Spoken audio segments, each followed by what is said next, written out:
রাজনৈতিক ধারায় জাতীয় নাগরিক পার্টি বাংলাদেশের জনগণের কাছে, বাংলাদেশের বয়োবৃদ্ধ থেকে শুরু করে তরুণদের কাছে একটি জনপ্রিয় রাজনৈতিক দল হিসেবে আবির্ভূত হয়েছে।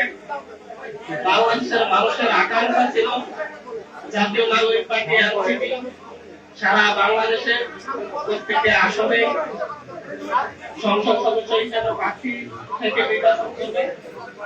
বিভিন্ন বাস্তবতার কারণে তা হয়ে না উঠলেও জাতীয় নাগরিক পার্টি আগামী স্থানীয় সরকার নির্বাচনে অংশগ্রহণের সিদ্ধান্ত গ্রহণ করেছে।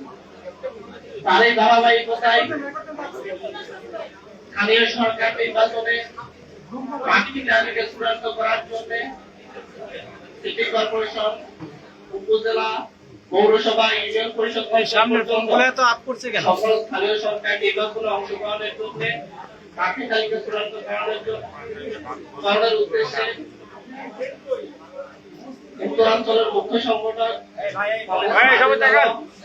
এবং আমি সিনিয়র যুগ্ম আহ্বায়ক, সিনিয়র যুগ্ম মুখ্য সমন্বয়ক আব্দুল হান্নান মাতুব্বরকে সদস্য সচিব মোহাম্মদ সাদিক আলমকে চেয়ারম্যান করে একটি খসড়া কমিটি অনুমোদন দেয়।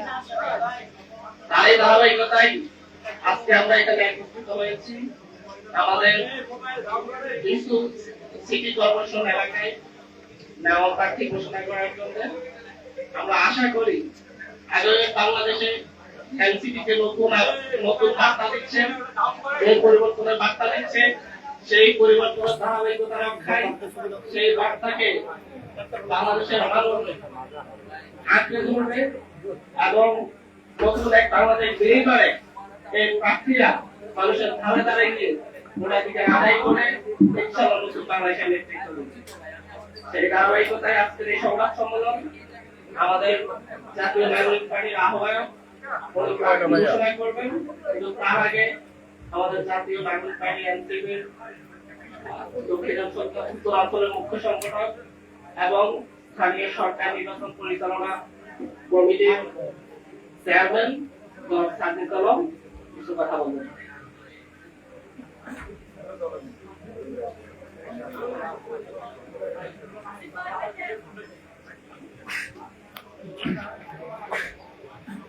আজকের এই প্রেস ব্রিফিং এ উপস্থিত সম্মানিত ইলেকট্রনিক এবং প্রিন্ট মিডিয়ার ভাই এবং বোনেরা এবং পুরো বাংলাদেশ থেকে যারা শুনছেন, আপনাদের সবাইকে জাতীয় নাগরিক পার্টি এনসিপির পক্ষ থেকে শুভেচ্ছা জানাচ্ছি। আমরা আজকে আমাদের স্থানীয় নির্বাচনের প্রস্তুতির অংশ হিসেবে বাংলাদেশে যে 12টি সিটি কর্পোরেশন রয়েছে তার মধ্যে 5টি সিটি কর্পোরেশনে আমরা প্রাথমিকভাবে মনোনীত আমাদের প্রার্থী ঘোষণা করতে যাচ্ছি এবং আমরা খুব অল্প সময়ের মধ্যে বাকি 7টি সিটি কর্পোরেশনে আমাদের যারা প্রার্থী হতে যাচ্ছেন আমরা তাদের যে তালিকা সেটি আমরা ঘোষণা করব এবং আমরা আশা করছি যে এপ্রিল মাসের মধ্যেই আমাদের উপজেলা এবং পৌরসভা পর্যায়ে যারা আমাদের প্রার্থী হবেন সারা বাংলাদেশের স্থানীয় নির্বাচনে আমরা তাদের নামও ঘোষণা করব। আমরা স্পষ্ট করে কয়েকটি বিষয় জানাতে চাই।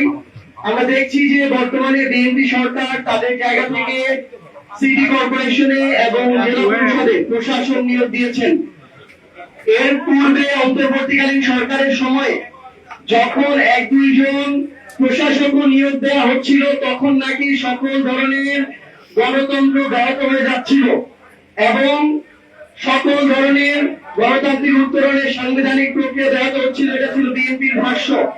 কিন্তু তারা নির্বাচিত হওয়ার পরে সেই গণতান্ত্রিক উত্তরণে নির্বাচনের প্রক্রিয়া না গিয়ে প্রশাসন নিয়োগের মাধ্যমে ক্ষমতা কুক্ষিগত করার যে প্রচেষ্টা দেখাচ্ছে এটা হচ্ছে স্বৈরাচারের পথে হাঁটার একটা নীল নকশা, ক্ষমতাকে কুক্ষিগত করার একটা নীল নকশা এবং নিজের পছন্দের মানুষদেরকে পরবর্তীতে নির্বাচিত করার একটা ষড়যন্ত্র। আমরা স্পষ্ট করে বলতে চাই যে যাদেরকে যেখানে প্রশাসক পদে দেয়া হচ্ছে তারা যেন সেই জায়গায় নির্বাচন না করতে পারে, এই জায়গাটিতে আমাদের সুস্পষ্ট অবস্থান থাকবে এবং সারা বাংলাদেশে লেভেল প্লেইং ফিল্ড নির্বাচনে বজায় রাখার জন্য আমাদের অন্তর্বর্তীকালীন সরকারের সময়ে যে অধ্যাদেশ করা হয়েছিল যে স্থানীয় নির্বাচনে কোন দলীয় প্রতীকে নির্বাচন হবে না। স্থানীয় নির্বাচনের সেই নিয়ম সেই উপদেশ মেনে স্থানীয় নির্বাচন হতে হবে, দলীয় প্রতীকে নির্বাচন করা যাবে না। তাহলেই আমাদের জায়গা থেকে আমরা একটি লেভেল প্লেইং ফিল্ড ইলেকশনের দিকে আমরা ধীরে ধীরে যেতে পারবো বলে প্রত্যাশা করছি। তো এ পর্যায়ে আমাদের জাতীয় নাগরিক পার্টি এনসিপির সম্মানিত সদস্য সচিব জনাব আক্তার হোসেন এমপিকে তার সংক্ষিপ্ত বক্তব্য রাখার জন্য অনুরোধ করছি।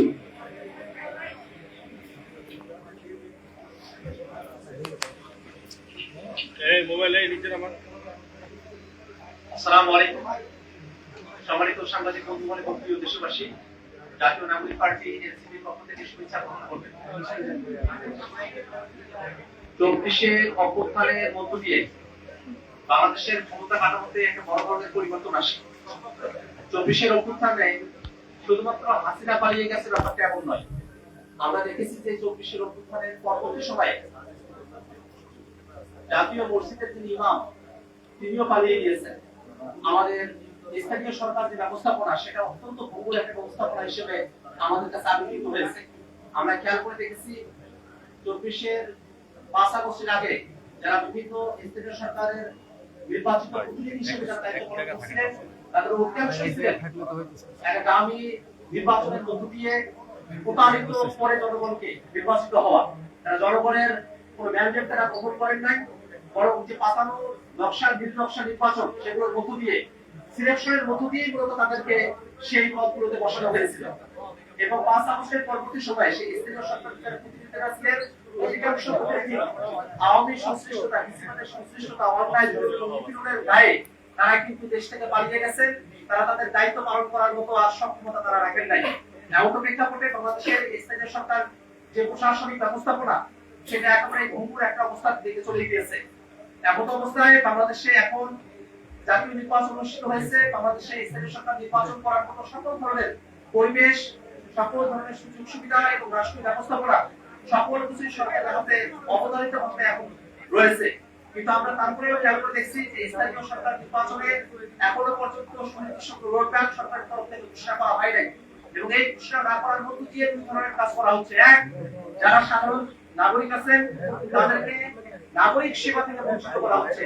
আমাদের নাগরিকরা তারা স্থানীয় সরকার প্রতিনিধির কাছ থেকে নাগরিক সেবা পেতেন, সেই নাগরিক সেবাগুলো চূড়ান্ত বিঘ্ন করছে।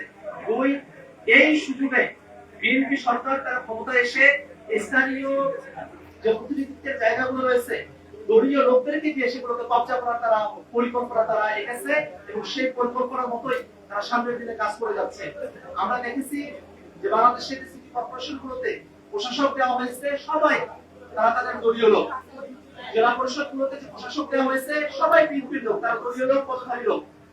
যদি এরকম ধরনের একটা ব্যবস্থাও করা হতো যে যারা নিরপেক্ষ ব্যক্তি আছে, যারা রাজনীতি নিরপেক্ষ ব্যক্তি তাদের মধ্যে নিয়োগ দেওয়া হতো, অথবা প্রশাসনের মধ্যে যারা কর্মরত আছেন তাদের মধ্যে যদি নিয়োগ দেওয়া হতো, তারপরেও তারা যে কিছুটা হলে নিরপেক্ষতা রাখার কথা ভাবছে, জনগণের সেবাটাই যে তাদের কাছে মুখ্য, সে বিষয়টা আমাদের কাছে কিছুটা হলে ধরা পড়তো। কিন্তু জনগণের সেবা তাদের কাছে মুখ্য নয়।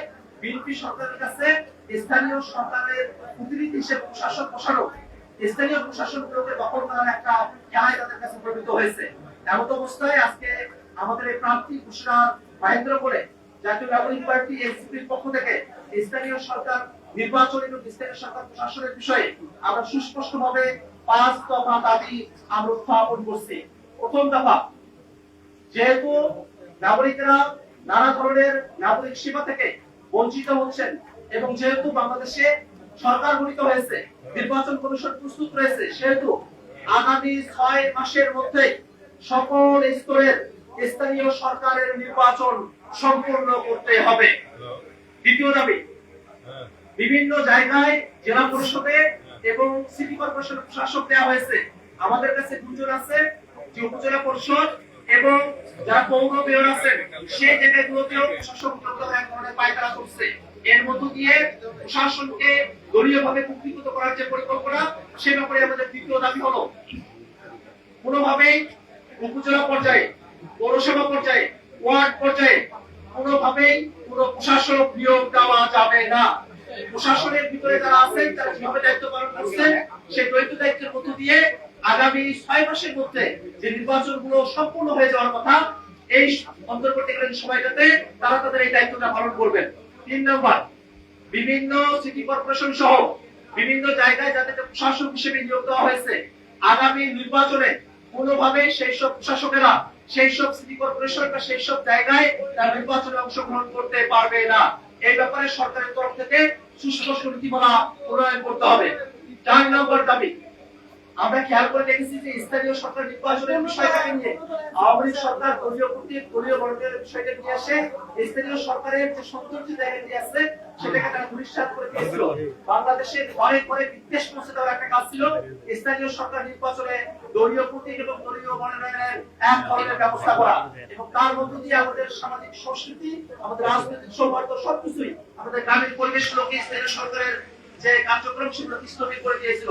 এই জন্য আমাদের 4th নম্বর দাবি হলো, যেভাবে অন্তর্বর্তীকালীন সরকার সংস্কারের জন্য অধ্যাদেশ পাশ করেছে, সে সংস্কার কিন্তু অধ্যাদেশ অনুযায়ী কোন দলীয় মার্কা এবং দলীয় মনোনয়ন ছাড়াই প্রার্থীরা তাদের নিজেদের মতো করে স্থানীয় সরকারের ইলেকশনে তারা প্রতিদ্বন্দ্বিতা করবেন, সেই ব্যবস্থা অবশ্যই বহাল রাখতে হবে এবং সেই অধ্যাদেশ অবশ্যই এবারের সংসদে সেটাকে পাশ করতে হবে। 5 নম্বর দাবি, সামনে যে নির্বাচন অনুষ্ঠিত হবে সেই নির্বাচন অবশ্যই ফ্রি, ফেয়ার এবং সকলের জন্য অংশগ্রহণমূলক একটা, জনগণের জন্য অংশগ্রহণমূলক একটা নির্বাচন করতে হবে। আমরা খেয়াল করে দেখেছি যে আমাদের এই নির্বাচনে বাংলাদেশে নানা ধরনের অকারেন্স তৈরি হয়ে থাকে।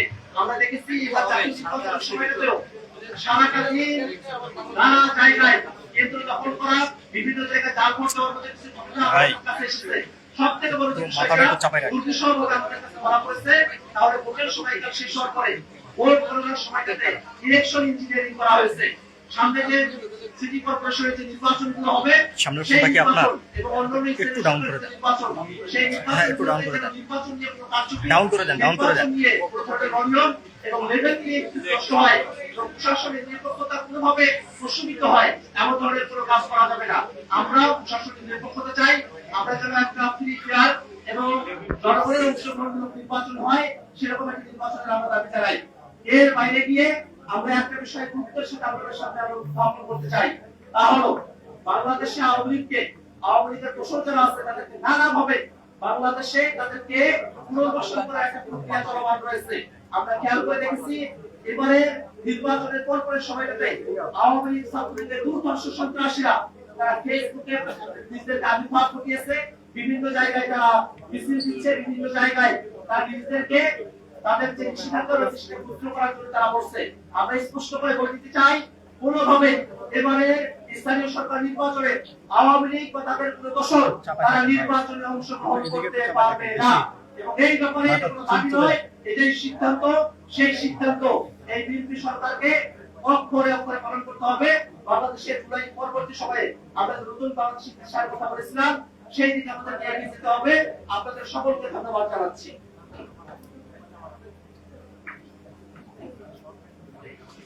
এই পর্যায়ে আমাদের সর্বশেষ বক্তব্য রাখার জন্য আহ্বান করছি এবং একই সাথে আমাদের 5টি সিটি কর্পোরেশনের প্রাথমিকভাবে এনসিপি কর্তৃক মনোনীত প্রার্থীদের নাম ঘোষণা করার জন্য আহ্বান জানাচ্ছি। জাতীয় নাগরিক পার্টি এনসিপির সংগ্রামী আহ্বায়ক, বাংলাদেশ জাতীয় সংসদের বিরোধী দলীয় চিফ হুইপ জনাব নাহিদ ইসলাম এমপিকে। জনাব নাহিদ ইসলাম এমপি।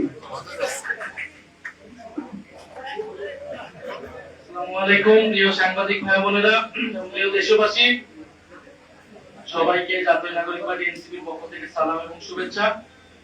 আপনারা ইতিমধ্যে পূর্ববর্তী বক্তাদের কথা শুনেছেন।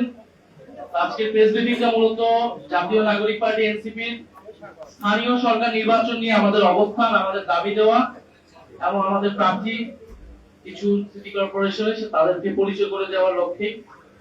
তা পূর্ববর্তী বক্তারা বলেছেন, বাংলাদেশের যে বর্তমান পরিস্থিতি, বাংলাদেশের মানুষ নাগরিক সেবা পাচ্ছে না এবং অন্তর্বর্তী সরকারের সময় থেকেই একটা বড় সময় কিন্তু স্থানীয় কোনো জনপ্রতিনিধি নাই, নির্বাচিত জনপ্রতিনিধি নাই। আমরা উল্টো দেখলাম এই নতুন সে সরকার আসলো, সেই সরকার এসে তারা সব জায়গায় প্রশাসক বসিয়ে দিল, সবগুলা সিটি কর্পোরেশনে, জেলা পরিষদে তারা প্রশাসক বসিয়ে দিল। যেখানে অন্তর্বর্তী সরকারের সময় যখন প্রশাসক বসানো হয়েছিল তখন কিন্তু তারাই বিরোধিতা করেছিল। এখন তাদের সরকারের সময়ে সবকিছু ঠিক হয়ে গেছে এবং বাস্তবতা এটাই আসলে আমরা সংসদে কথা বলার জায়গা পাচ্ছি না। আপনারাই আমাদের শেষ ভরসা। মানে প্রশাসক এই নিয়োগ যে দিয়েছে এটা আসলে তারা অনেক বেশি সংবিধানের কথা তারাই বলে, কিন্তু এটাও কিন্তু সংবিধান অনুযায়ী সংবিধান লঙ্ঘিত হয়। কারণ স্থানীয় সরকারে নির্বাচিত জনপ্রতিনিধি দিয়ে স্থানীয় সরকার পরিচালিত করতে হয়। অন্তর্বর্তী সরকারের একটা বিশেষ সময় ছিল, এখন তো নির্বাচিত সরকার এসেছে।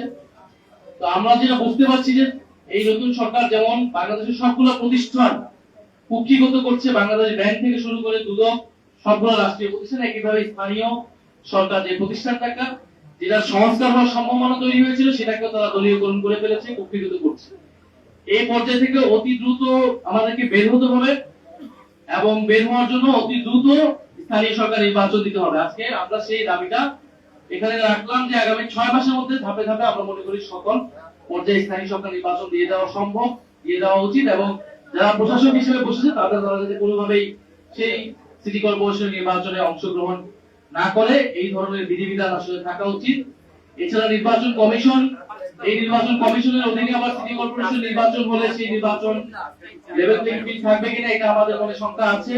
কারণ এই নির্বাচন কমিশনের প্রতি যথেষ্ট অনাস্থা তৈরি হয়েছে। জাতীয় নির্বাচনে যেভাবে ইলেকশন ইঞ্জিনিয়ারিং হয়েছে, বাংলাদেশে প্রায় 3 ঘন্টা ফলাফল সব কেন্দ্রে বন্ধ করে রাখা হয়েছিল। এখন স্থানীয় সরকার নির্বাচন তারা কিভাবে করবে এবং যেই প্রধান নির্বাচন কমিশনার বিরোধী দলের এমপিদেরকে সংবিধান সংস্কার পরিষদের শপথ বাক্য পাঠ করিয়েছেন, এখন সেটাকে বলা হচ্ছে অসাংবিধানিক। নির্বাচন কমিশনার নির্বাচন কমিশন যাতে লেভেল প্লেইং ফিল্ড নিশ্চিত করে। আমি জাতীয় নাগরিক পার্টি এনসিপির পক্ষ থেকে আমাদের যে 5টি সিটি কর্পোরেশনে আমাদের প্রাথমিক মনোনীত প্রার্থী তাদের নাম ঘোষণা করছি। ঢাকা দক্ষিণ সিটি কর্পোরেশন নির্বাচনে এনসিপি মনোনীত মেয়র পদপ্রার্থী জনাব আসিফ মাহমুদ সজীব ভুইয়া,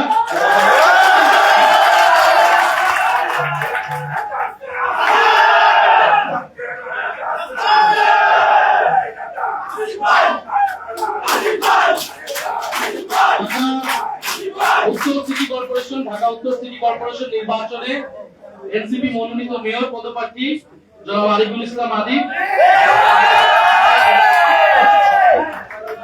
কুমিল্লা সিটি কর্পোরেশন নির্বাচনে এনসিপি মনোনীত মেয়র পদপ্রার্থী জনাব অ্যাডভোকেট তারিকুল ইসলাম আহ্বায়ক জাতীয় যুব শক্তি, রাজশাহী সিটি কর্পোরেশন নির্বাচনে এনসিপি মনোনীত মেয়র পদপ্রার্থী মোহাম্মদ মোবাশ্বের আলী আহ্বায়ক